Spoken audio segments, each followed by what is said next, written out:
ورجعنا لكم بعد الفاصل. زي ما قلت كده احنا خلاص فطرنا، هناكل اللي احنا عايزينه، بس خلينا الاول ارحب بالشيف اللي منورانا النهارده، الشيف جيهان كمال. اهلا بيكي معانا النهارده. قولي لنا عملنا ايه بقى؟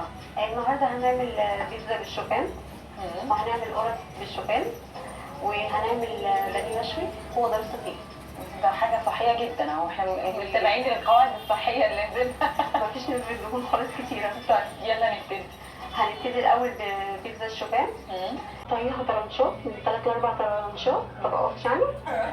وبعد كده هو بتجيبي الكريم شانتيه، عايزه تعمليها شوكولاته بتحطي معاها كاكاو خام اسباني. وبتجيبي بقى تزينيها زي ما انت عايزه، يعني كريم شانتيه بتحطي طبقات، عايزه تحطي مكسرات بين الطبقات، وبتغلفيها وتزينيها زي ما انت عايزه.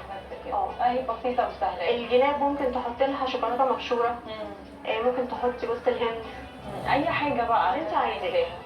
ومن فوق طبعا لو عايزه تعملي نصها فواكه، بتجيبي الكمبوت اي اللي انت بتحبي الفاكهه اللي بتحبيها، المانجا بقى اللي هي عايزاه بقى. يعني هي سهله وبسيطه خالص. سهله جدا. طيب احنا كده عملنا ايه بقى؟ انا كده هنا عملت الصلصه بتاعت البيتزا. معلقتين كبار او 3 كاتشب، هنعملها بكاتشب مش بطماطم. وحطيت معلقه صغيره بصل باودر، ومعلقه صغيره توم باودر وزعتر، ومعلقه زيت، وقلبناهم. والثانيه بس لما البيتزا تستوي، هي ابتدت بصي تستوي معانا. احنا شايفين معانا هي المفروض تقعد قد ايه بقى؟ يعني بتستنى على النار هاديه عشان ما تلسوعش. انا يعني بتاخد